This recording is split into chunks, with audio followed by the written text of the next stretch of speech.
Good morning and good afternoon. My name is Tracy Cook, and I'm with Sachs Healthcare Communications. Before I introduce our moderator and speaker, on behalf of Medtronic and Sachs Communications, we want to thank all the frontline workers in our audience for your commitment and passion in helping us through this very difficult time. We are truly indebted to you all. I would like to show our audience today how to send in your questions, which our speaker will answer as many as possible at the end of the session. Please type your questions into the questions box. Thank you. Our moderator today is Kathleen Bowman. Kathleen is a critical care clinical nurse specialist, educator, and consultant. She has published and lectured nationally and internationally on a variety of pulmonary, critical care, prevention of healthcare acquired injuries, work culture, and sepsis recognition and management. She's a subject matter expert for HRET and the Michigan Hospital Association. Ms. Bowman was appointed to serve as an honorary ambassador to the World Federation of Critical Care Nurses.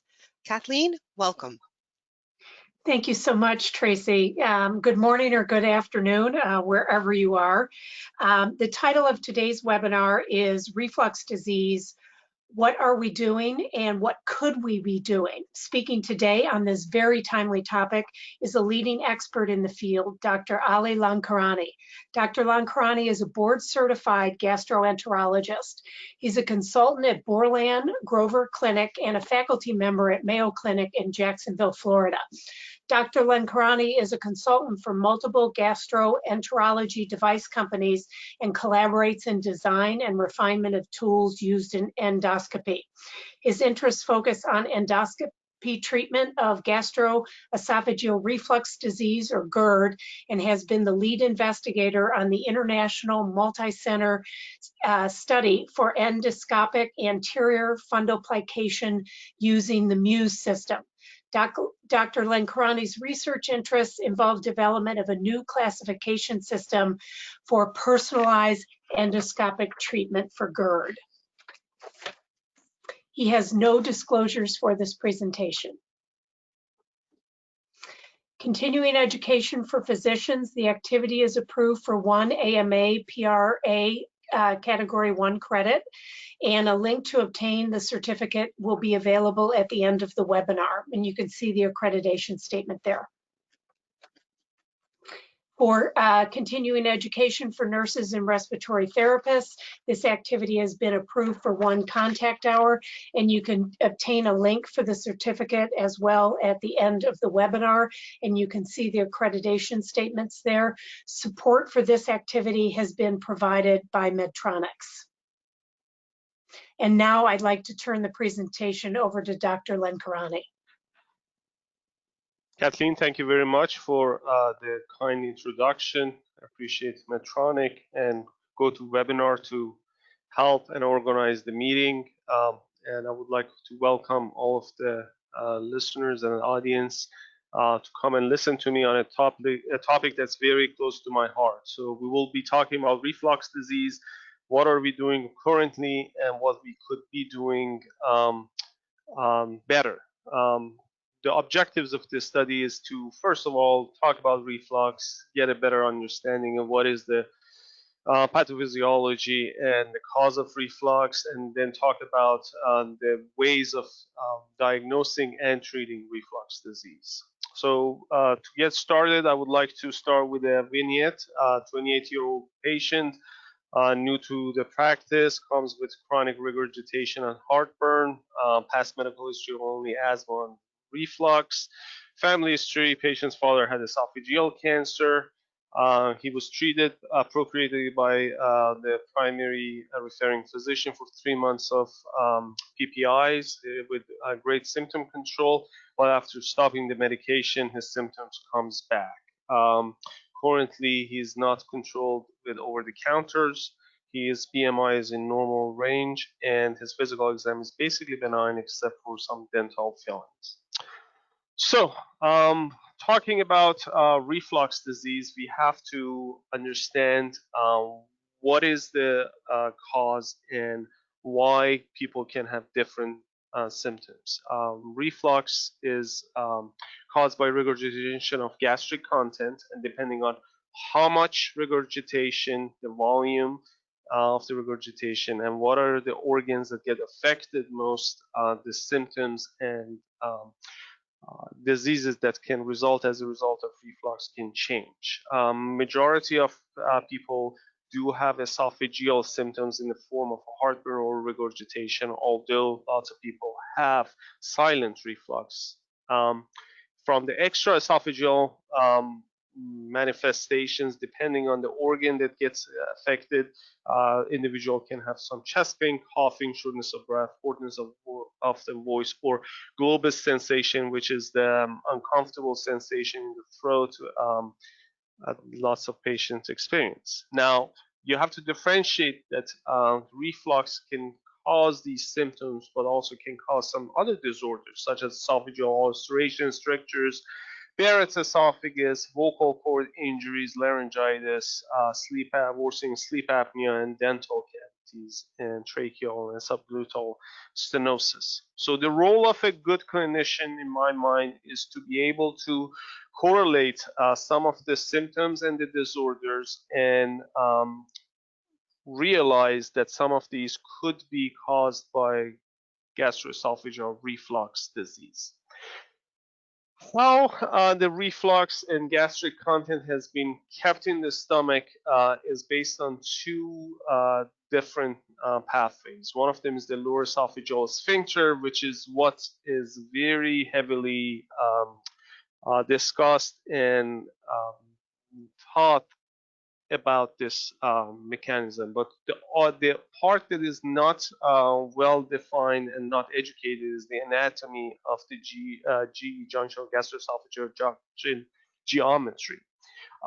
Esophagus is not only intra-thoracic structure. Part of the esophagus in the normal setting goes to the intra-abdominal um, portion of the abdominal cavity. And this area is very important because without the having this area, you will lose the angle of His, which is basically the angle between the esophagus and the fundus of the stomach, and is maintained by the function of the crura slinging around the esophagus and the muscle fibers in the stomach. Combination of the intra-abdominal esophagus and acute angle of His results in a musculomucosal fold in the stomach known as flap valve. This is the area that you can see in the motion picture endoscopically in a normal situation. You will see as a band of tissue goes from one side to the other side of the greater curvature and engulfing the scope and closing the junction between the stomach and esophagus. So how failure of anti-reflux happens? It usually starts by loss of intra-abdominal portion of the esophagus. As the stomach starts migrating towards the esophagus, it causes widening of the opening of the hiatus, and over time you will get the attenuation of the angle of the His. When the angle of the His is not acute anymore, you will lose the flap valve, and generally you get to start to get in the sliding and the misplacement of the stomach to the thoracic area, which is the start of the sliding hiatal hernia. Over time, the sliding hiatal hernia becomes fibrosed with the scar tissue bands forming and becomes a non-reducible hiatal hernia. And over time, this causes malformation and shortening of the esophagus and what we describe as presbyesophagus or old esophagus. In the situations of patients with hiatal hernia, the lower esophageal sphincter is the only anti-reflux mechanism. There is no help from the flap valve after eating to decrease the amount of the regurgitation. Dr. Castell in 2002 had a very interesting study looking at the patients that are acid controlled when still having reflux, and I think that study is still applicable this year in 2020. Around 30 to 40% of the people are not satisfied with the state of the treatment of the GERD, while 60 to 70% are remained asymptomatic or at least controlled. And this not satisfaction can be because of a variety of reasons. Some people do not respond from get-go to PPIs. Some of them are hesitant about taking PPIs because of the side effects. Quite often we see people that have been started and responded start losing response and having breakthrough symptoms. And obviously, a long-term adverse reaction from the long-standing PPI use is something that has been brought up in the media recently and is on the radar of patients as well. If you can take one take-home message from my talk today, is that GERD is not acid reflux. We are talking about regurgitation of gastric content. I don't like to use the term acid reflux as synonymous as GERD because this is not acid disease. You can have weakly acid or bile, pepsins, pancreatic enzymes, or any food or debris in the stomach coming up and causing the problem. So it is not only acid that is causing reflux, it's regurgitation of the gastric content that is the culprit. PPI side effects have been in the media, and every day looks like we are getting a new study coming out and talking about various problems that can happen as a result of the long-standing use of PPIs. Some of the side effects are more risky than the others, such as kidney disease, and even recently there are some studies that's showing that this can cause even increase the mortality. These are not only rumors on the news.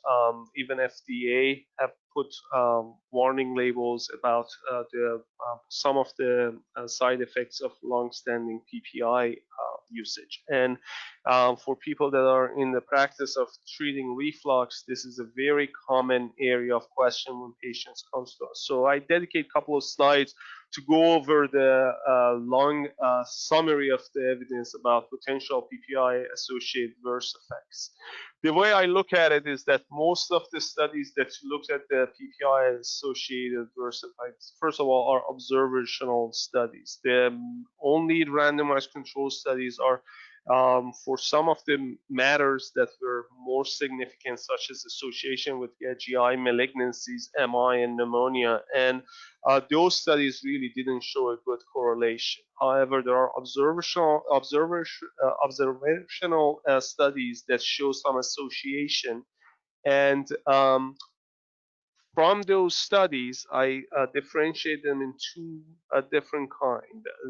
The ones that have higher quality of studies that show that there is increased relative risk in small intestinal bacterial overgrowth, C. diff colitis, and SBP in patients with cirrhosis and ascites. But the part that we usually get questions about is that the concern of patients about chronic kidney disease, dementia, and bone fractures.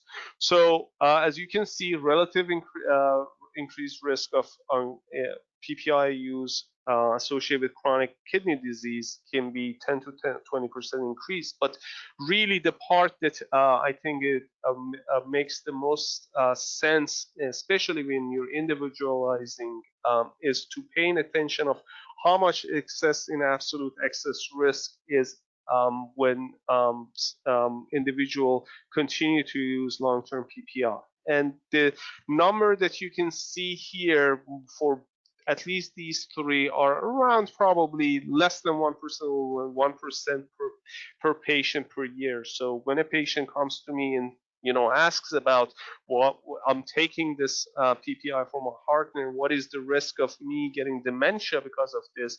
basically you want to go back to this paper in gastroenterology, and the number that you quote them is basically your absolute excess risk compared to general population will increase almost 1% per patient per year. So depending on how many years you have been on it, that risk can increase. If you say 0.5% after 10 years, it will be 5% increase in risk. This is a slide that shows the amount of publication related to the PPI side effects, and you can see from when the PPI started around 2000 up to now, the number of publications are only increasing. But this is not only bad news. There are some good, relatively good randomized control studies that shows evidence of benefit of long-term PPI use, especially in patients with NSAID use, that they have to stay on NSAID, and how much PPI can decrease the chance of bleeding. Patients with complicated reflux causing strictures in Barrett's esophagus, also very good studies shows the benefit of long-term PPI use over not taking it. Based on all of these, in 2017, AGA put a experts review, and basically they recommended that long-term PPI use to be limited to the patients with Barrett's esophagus, the ones that are higher risk of ulcer-related bleed due to NSAID use, complicated GERD with Barrett's, and also strictures, and patients with uncomplicated GERD that have objective evidence of excess reflux. Based on these recommendations, AGA indicates patients with uncomplicated GERD who responded to short-term PPI treatment, as a practitioner, we should attempt at least to reduce their dose. If you're not successful, the AGA recommends performing an ambulatory esophageal pH or impedance testing to show and document the presence of the reflux before subjecting large amount of patients in the community to many years or decades of PPI use without any objective evidence of reflux disease. Going back to our patient, what could we do? We can obviously continue the PPI. He responded first to the PPI treatment and reassure him. We could check H. pylori. We can do an endoscopy, esophagram, pH monitoring, or cell collection device to look for pericancerous cells. And really, all of these options can be right answer depending on the situation and what is the main reason what is the question you want to answer. In this situation, a young individual with a father who had esophageal cancer, his main concern was, am I getting esophageal cancer? Do I have Barrett's esophagus or not? And he was not ready to undergo endoscopy at that young age. For patients that would like to know that answer to that question, now we do have a non-invasive cell collection device. This is in the form of a small capsule that the patient ingests in the office of a primary care or a GI physician.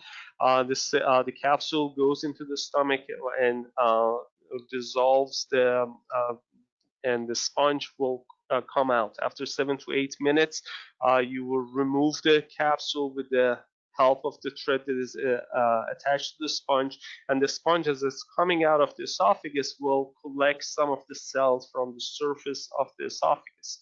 And we send these sponge to the pathology centrifuge and collect the cells, and you can see goblet cells or intestinal metaplasia in a positive specimen versus non-positive. So very non-invasively, in a matter of a few minutes, you can do the test in your office and answer that question.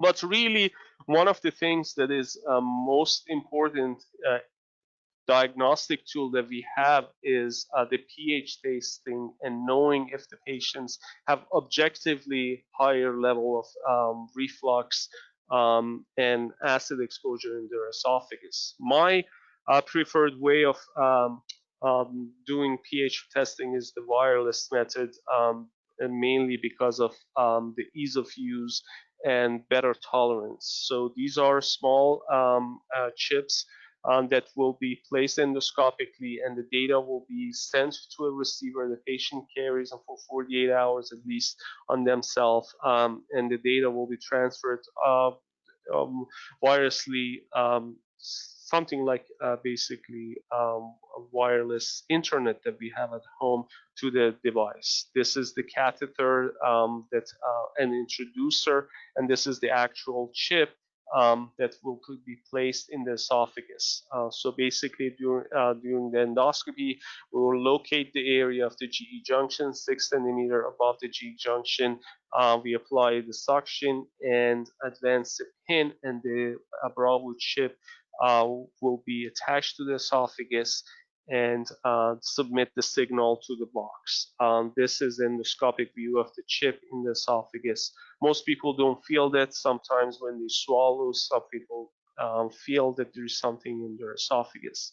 So what is the data about pH study? Wireless pH study has been compared to the conventional probe-based study. Some of you might remember this was the original technology we used to have, and we know based on multiple studies that use of wireless pH monitoring increased the diagnostic yield of GERD in patients. And there are different reasons for that. Higher sensitivity, something that because it's a longer period, usually 48 hours or 96 hours versus 24 hours.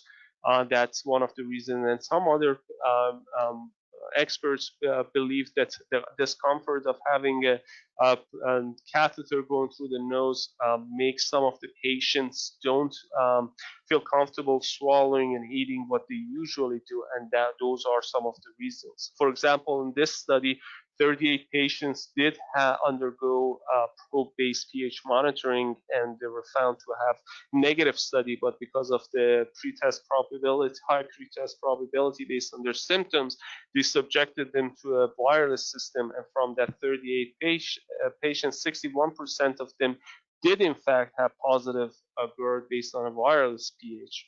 And again, duration of study or the ease of use, I'm not sure, but this has been proven over and over that the wireless system is superior to probe-based symptoms. As far as the guidelines in the societies, the GI, ACG recommends ambulatory reflux monitoring as the primary test for the presence of the abnormal acid in the esophagus, and they recommend longer periods, maybe even up to 96 hours of study. AGA also advocates wireless pH monitoring as a higher increased risk compared to a catheter-based for diagnosis of reflux. From the surgical societies, we do have the American Gastroenterology and Endoscopy Society, SAGES, and they recommend that nobody undergoes interventional or surgical reflux treatments without having a positive pH test unless they have objective evidence of Barretts, stricture, or endoscopically you can see esophagitis. One of the other advantages of using this technology is the amount of education you can provide to the individual as far as the lifestyle changes, which is the first step of the treatment. So first, before we go to this case, let me review a graph that we get after doing ambulatory pH monitoring.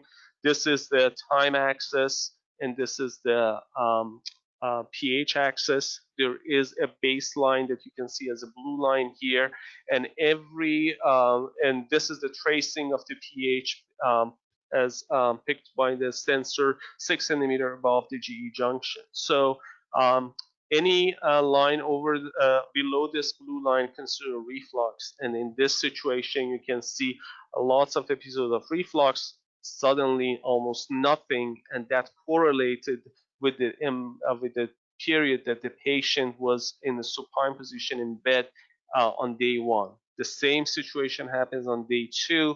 At nighttime, as you can see, there is no reflux. So this was a 37-year-old firefighter, comes to the to the office complaining of uncontrolled reflux. And when you do the study, you can see in the supine position he has only 7% of time in reflux, which is absolutely within normal limit. But after eating, he's having 15% of reflux, way above 4% threshold that we usually consider for these patients. So you will recall these patients regurgitators. They're people that do have a lot of regurgitation after eating, and on endoscopy this individual had a large hiatal hernia causing the reflux. So if this firefighter, no matter how much raises the head of the bed or puts how many blocks under the bed, really is not going to change his symptom complex. And probably, well, all it does, it will be upset his wife for changing the decor of the house without getting any substantial benefit. So you can very easily tell this person that forget about all those lifting the head, smaller portion of food, but really this is a mechanical failure in this individual that needs to be corrected surgically with hiatal hernia repair. In this case, a 48-year-old female with chronic cough came to the office. Again, you can see the baseline tracing. During the day, you don't see much, but at nighttime, you have a lot of reflux, especially on the second day. And the other good part about the pH monitoring, wireless pH monitoring, is that patients do carry a diary. And when I looked at the diary, you can see that right before going to bed, this individual was eating on both occasions, both nights before going to bed. She was eating food. So a very easy teaching point for the individual would be do not eat or drink a couple hours before going to bed, because she was eating and going to bed and regurgitating right after going to bed. If that doesn't solve the problem, there are other solutions such as raising the head of the bed or using Medcline, which is a special kind of mattress that designed for the patient to sleep on the left side. And then you have the Rezaband, which puts pressure on the upper esophageal sphincter. Patient wears it at night and decrease the acid exposure to the throat and decrease their chronic cough. And this is probably my most favorite patient. Some 72-year-old individual comes for requesting an endoscopic anti-reflux treatment. And after we do the pH study, you can see absolutely no evidence of reflux at all. And this was a patient with hypersensitive esophagus. No matter what you do as far as the reflux treatment, this individual probably will not get the benefit. But the good part for this individual, the reason she wanted to go have anti-reflux procedure was that she was afraid of side effects of the PPIs and osteoporosis, especially in a 72-year-old female. Very safely, you could get this individual off of PPI and reassure them that and work with other modalities to help them with their hyperesophageal sensitivity. So what are the GERD treatments beyond medication? We did talk about lifestyle briefly and the PPIs. Nissen fundoplication has been probably the surgical intervention that has been around for the longest. More than 70, 80 years have been perfected. For those of us that are not familiar with the surgery, so basically a surgeon nowadays laparoscopically go in, start dissecting and basically mobilizing the stomach from the spleen and from the crura. And after the mobilization, they start closing the crura by suturing the hiatus opening. We saw that hiatus opening gets bigger as the sliding hiatal hernia increases in size. And after that, they will wrap the fundus around the esophagus to make a sort of an anchor or a donut under the diaphragm, preventing the stomach from going up into the chest cavity and using it as a sort of a gastropexy.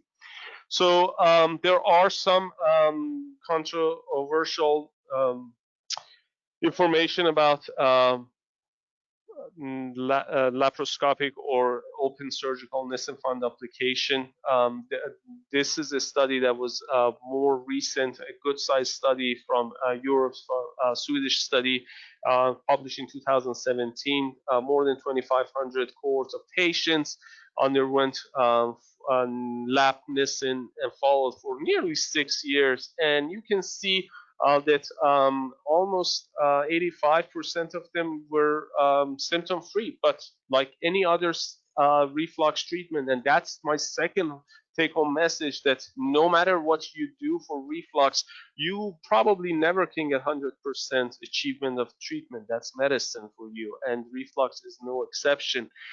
With medications, we saw with PPIs 30-40%, with lap Nissen here in this study 17% did not respond. So there are other options. There are surgical options. Newest surgical option is magnetic sphincter augmentation using a LINX device. This is a laparoscopic procedure that the magnet bead will be placed around the esophagus and augments the lower esophageal sphincter, preventing the regurgitation of the gastric content while allowing the food going down. Works well, but again, like any other treatments, not 100%. We are still learning, and we need to remember that high quality MRIs, more than 1.5 Tesla, becomes challenging in patients with having magnetic sphincter augmentation, and become contraindicated of doing MRIs in those patients. There are some endoscopic treatments. There are two procedures, Muse and TIF are two procedures that, without going to the detail, basically try to do a partial fund application endoscopically using titanium staples using Muse, or plastic T-tags in TIF procedure. We basically invaginate the stomach, reduce the small size hiatal hernias, and basically make that a partial fund application endoscopically, incisionless, all through the mouth. These are new procedures. TIF is currently available in US and covered by Medicare. Muse is from Israel and undergoing some restructuring of the company, currently not available for at US. And then you have the strata procedure, which is the augmentation of the lower esophageal sphincter using radio frequency energy. And this is also a procedure that has been available for around 20 years now, with relatively good data supporting. And I have to say I'm very happy that finally here in Florida we have coverage for Medicare patients doing strata. So anti-reflux treatment is a spectrum. We usually start with lifestyle changes. We go to pharmaceuticals and talk about medications. There are different options. You have antacids, H2 blockers, and PPIs. And then if they are not appropriately treated, and you confirm the diagnosis, and this is in fact reflux causing their symptoms, we go to interventional studies, and we can consider endoscopic treatments in appropriate patients, and conventional surgeries such as lap Nissen or LINX procedures in more severe patients. What we have been learning is that instead of just relying on patients' symptoms, we are paying more attention on patients' anatomy. There are patients that are having a relatively intact geometry of the GE junction without having not a big hiatal hernia or a fixed hiatal hernia can be considered for interventional endoscopic treatments. We are also bringing into the equation the age of the patients.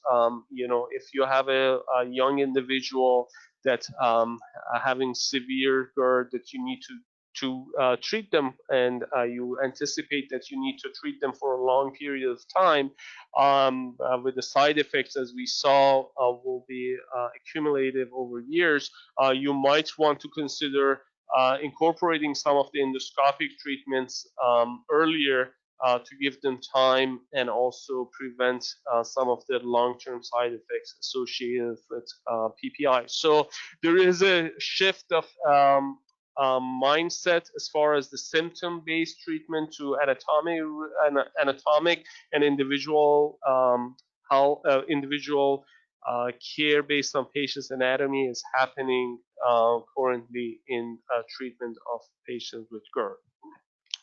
Going back to our patients, he decided that because he will be requiring to stay on long-term PPI, and he was not getting controlled with the over-the-counter treatments. We said, okay, let's confirm the diagnosis. So we did the endoscopy. His esophagus was normal.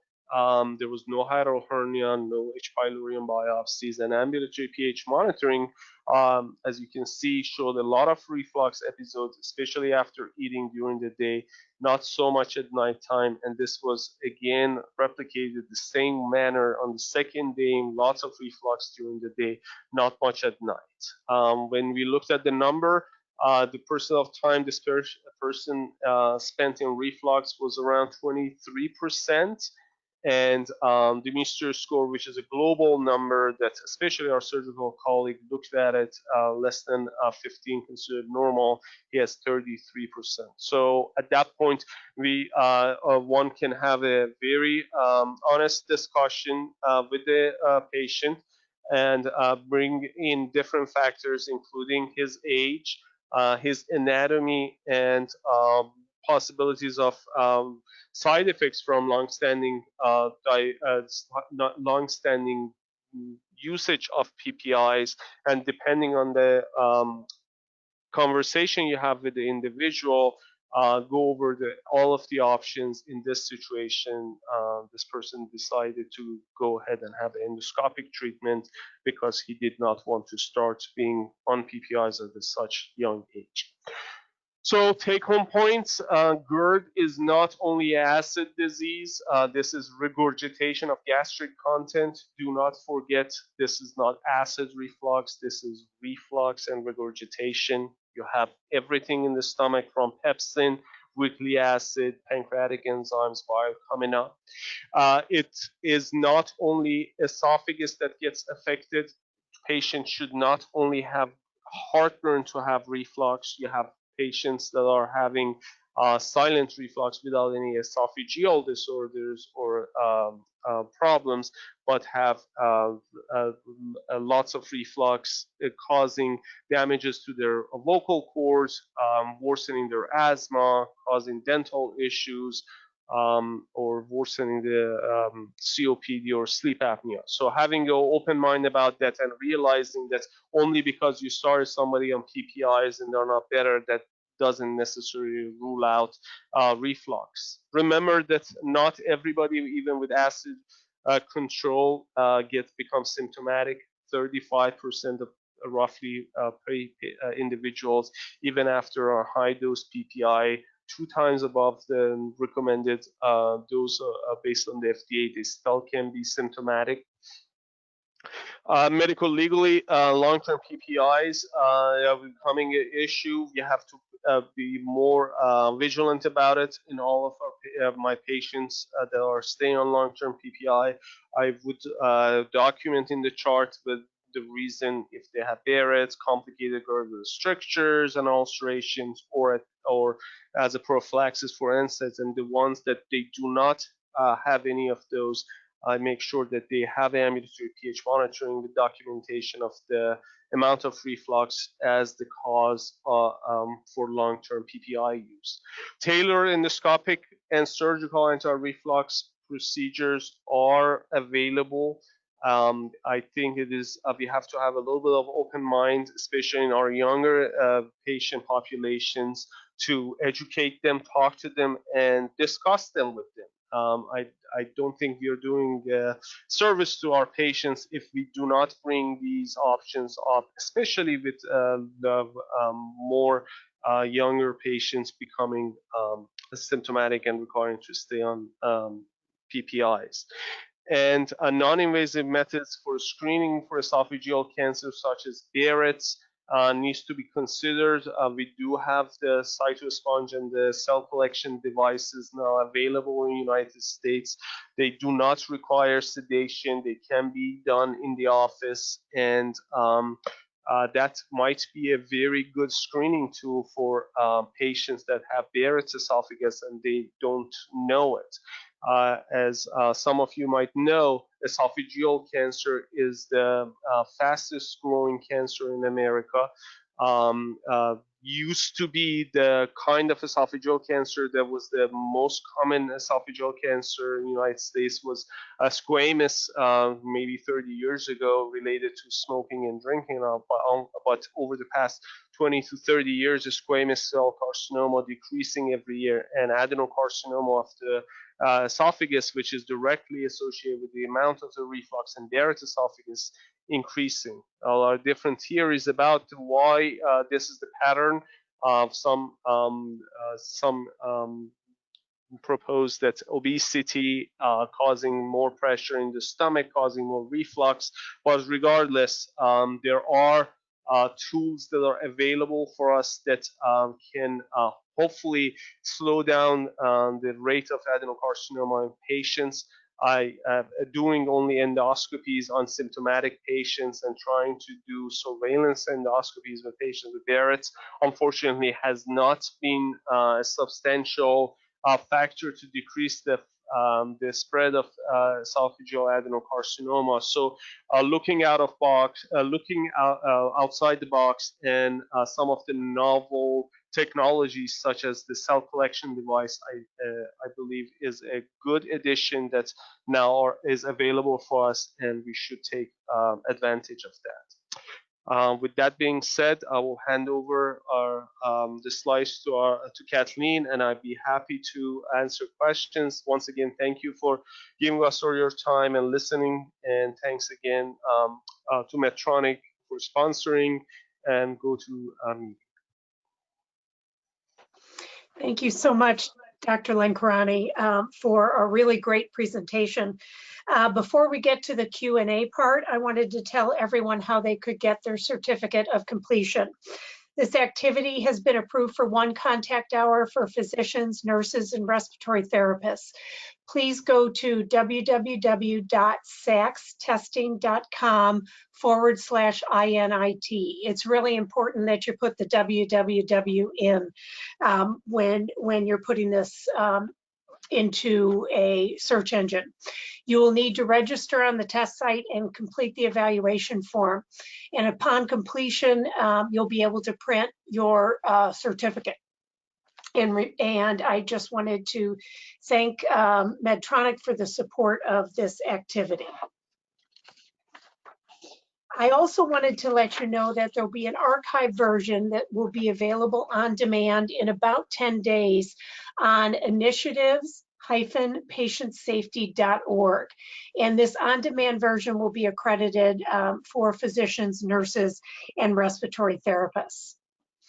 And so now I'd really like to begin the Q&A. And by the way, we've got a ton of questions, Dr. Lenkarani, so I'm looking forward to this. Are the side effects of PPI dose related? They are. The side effects of PPIs, again, there are not very good studies, observational studies, but they show clearly that depending on duration and the dosage of the medication used, the side effects are different. For example, in the dementia study that was done in Germany, The patients were on high dose of PPIs for a longer amount of time. We are talking about something equal to 40 milligrams of omeprazole at least once a day or 2 times a day. You're not talking about over the counter, which is usually half of that amount. So it is a very dose dependent and duration dependent side effect associated with PPIs. Great, thank you. So are there studies for adults between 20 and 40, so the age range 20 and 40, using PPI long-term showing the risks? I am not available for that young group of individuals. Most of these observational studies are based on the codings that are done, and generally there are in the older individuals. Okay. I think that is a very good, will be a good study if we look at it at the younger population, but we don't have a randomized control trial. Okay, thank you. Vicky asks, how can a patient tell the difference between hypersensitive esophagus and GERD / heartburn? So that's a very good question, Vicky. First of all, when we are dealing with reflux and we are not sure the symptoms are caused by regurgitation of the gastric content or not, ambulatory pH monitoring becomes crucial. In those individuals, you do ambulatory pH monitoring and you look at the amount of reflux and what we say symptom correlation. So basically, in the diary of patients, they will mark if they have chest pain, heartburn, coughing, or so on, and we correlate that with the spikes of the reflux that we see on pH monitoring. For the sake of time, we didn't go over the symptom correlation charts, but we can see if the symptoms, if first of all, if the individual has reflux or not, and if they do, are the symptoms correlating with the episode of reflux. And that those, with the help of those tools, we can decide if this is a hypersensitive esophagus versus reflux causing the symptoms. Great. So you're able to differentiate it, which is awesome. So do you consider the use of a CPAP device a valid treatment for nocturnal GERD? This individual, Diana, heard in a lecture, in a topic lecture on this years ago, so she's curious. I'm not aware of using a CPAP machine as a treatment for GERD. So the CPAP machine basically provides positive pressure for patients that become apneic during sleep. And basically, with the help of the machine, if they go to apnea episodes and do not breathe, the machine basically trigger and initiate the next cycle for breathing. Reflux disease is generally a mechanical anatomical problem that causes regurgitation of gastric content to the esophagus. So two different systems, two different pathophysiology. However, it is goes hand in hand because the common factors that can cause sleep apnea can attribute to reflux disease. For example, central obesity is one of the reasons that lots of individuals require CPAP and develop sleep apnea. The same metabolic syndrome and increased abdominal girth plays a major role in patients with individuals with reflux. So there is some correlation between the pathophysiology for both of the disease, but CPAP really is not considered a treatment option for GERD. Okay, thank you very much. Can long-term use of PPIs destroy the mucosal lining of the stomach? No.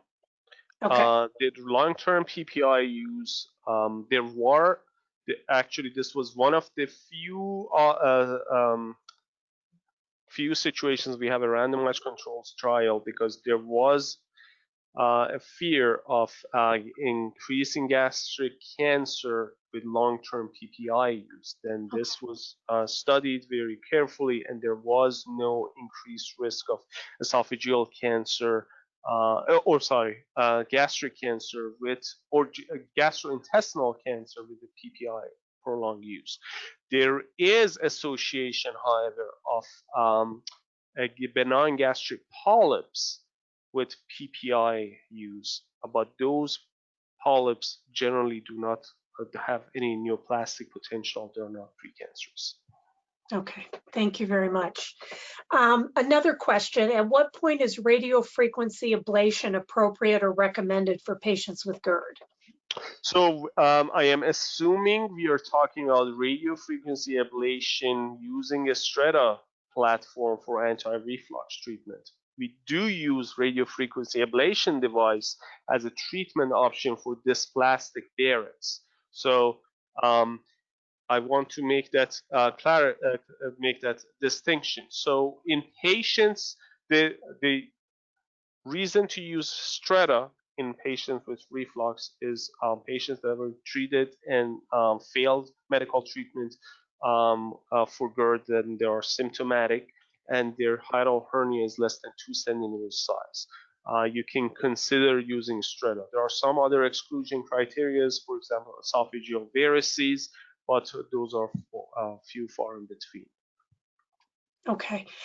Another question, when is it appropriate to screen patients for Barrett's esophagus? Very good question. So the data is lacking in this area, and these are mainly based on the expert opinions. And depending on which society you look at, the recommendation is different. ACG recommends long-term uncontrolled reflux as a diagnostic tool, as an indicator for doing endoscopy and screening for Barrett's esophagus, and they define that as more than 15 to 20 years of uncontrolled reflux. The approach that I like to take is more individuals and tailored based on the patient. We look at the risk factors for esophageal cancer. So Caucasian males with central obesity are the hallmark individuals with esophageal cancer. So I have a lower threshold for those individuals, even if they're not complaining of too much reflux. Let's say they're coming here for unrelated, let's say a screen colonoscopy. I make a point to ask and make sure that they're not having symptoms and have a low threshold to do an endoscopy or cell collection with non-invasive devices such as cytosponge and screen for Barrett's. The odds that you find Barrett's esophagus in a thin non-Caucasian female in her 20s are very low, but that gets increased as we increase in age, increases with obesity, Caucasian also at high risk. So Lorraine asked a question, can reflux be fixed without PPIs or procedures by just diet change alone? So lifestyle changes are the first treatment option. I generally, you can do a blanket kind of recommendation that don't eat or drink before going to bed, elevate the head of the bed, smaller portions of food, and talk about the foods that decrease the amount of reflux. And I usually keep that to 5 so I can remember: coffee, red wine, mint chocolate. I call it lasagna. All the good stuff, exactly. And weight loss is also a very important factor, especially in patients with obesity. That's one of the few lifestyle changes that has been actually studied and showed that decreased the amount of reflux. The only one that panned out was weight loss. So individualized recommendations with lifestyle changes based on the pH study is my approach. I rather to know if they really have nocturnal reflux before I tell them to invest in a couple of $1,000 fancy mattress that comes up. So I usually do the pH monitoring, see where are they a regurgitator, are a nocturnal refluxer, what is their pattern, and based on that, try to individualize their recommendation for lifestyle changes. Well, speaking of the pH testing, Heather asked, what are your thoughts on it, both with and without impedance? So impedance is adding an extra layer of information. Let me just talk about impedance since I didn't bring it up in my talks. Impedance is basically, so you can use a surrogate test for reflux and regurgitation. In the case of a pH study, you're using acid as a surrogate test. If you want to be doing this properly and knowing exactly how much gastric content coming up, you can use what is called impedance. And what an impedance catheter is a catheter with multiple electrodes on it, and when there is regurgitation of gastric content, those electrodes become shortened because of the fluid in the gastric content coming up, and the amount of impedance drops, and that becomes a sign of the regurgitation. The problem with the impedance is that, first of all, it's a catheter base. We don't have a wireless system, so most of individuals I dealt with, they rather not to do it because of that. The second part is that if you do not have a patient that it does not secrete acid, so there are individuals that cannot secrete acid, and generally before pH monitoring, if I don't see a drop in the pH on the monitor, I do a pH test right there and measure their acid. We always remind the individuals before coming, stop their PPIs. But if you don't detect acid in the stomach before doing the ambulatory pH monitoring, that test is not going to give you enough information, and that's the time to go to the next step, which is using the impedance system. Great. Well, we have time for 2 more questions. The first one I wanted to ask you, what is your preferred anti-reflux procedure for patients with persistent symptoms despite maximum dose PPI therapy? So my preferred anti-reflux procedure depends on patient's anatomy. I do multiple, at least 4 or 5. There are other anti-reflux procedures I didn't talk about. So I basically try to individualize their care, look at their anatomy, see what is the size of their hiatal hernia, what is the hiatus opening, how much reflux there is in the pH study, and then basically have a conversation with the patient to set expectations. So let's say this is an individual with no hiatal hernia and wants to get it done and be done with it in one setting. The most robust treatment probably is Nissen fundoplication. And although I'm not a surgeon, if somebody comes and says, "Doc, I want to do it once," the best option, the biggest bang for the buck, that's your surgical Nissen, lap Nissen, or link system. But if they want to, on the opposite, to be more conservative and don't want to have open surgical or laparoscopic surgery, then we talk about endoscopic treatments. And strata and arms procedures are less effective compared to the tips and mews.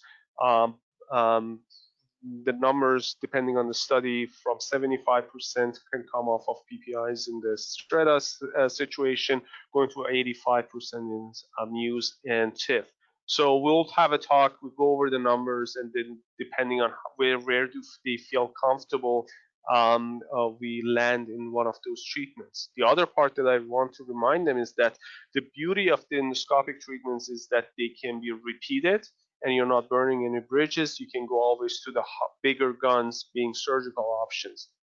However, if you start with a lap Nissen, then you cannot go back to TIF. So there are some individualized discussion that needs to be done in any particular situation. And I think we'll end with this last question. When should a primary MD consider referring a patient with GERD to a GI specialist?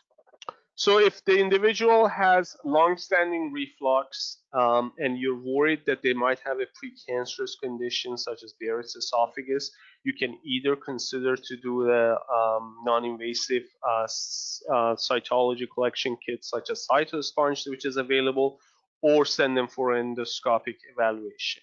If the question for you, however, is that I'm not sure if this patient has reflux or not. I've given PPIs, maybe some effect, maybe I didn't see effect. That's another good reason to send them and specify your questions. Ask us what you want to know. Is your question is the patient have reflux or not? Then we have to make sure we'll do the pH study. If the question is that I know this person has reflux, I give him PPI and he feels fine, but he has been getting that for 20 years and I'm worried he has Barrett's, then we'll just do an endoscopy and look for Barrett's. So depends on the actual question that the primary care has. Awesome. Thank you so much, Dr. Lankarani. I'm going to turn it over to Tracy now to close up. Thank you, Kathleen, and thank you, Dr. Lankarani. We'd like to thank everyone for attending today's webinar. Immediately upon the conclusion of this webinar, you will be presented with an online survey. Please keep your web browser open and we appreciate your feedback. To obtain your CE credits, please visit www.saxtesting.com/INIT and register at the site and complete the evaluation. We'd like to thank everyone for attending today's webinar. This concludes the webinar and we wish everyone a pleasant rest of your day. Thank you.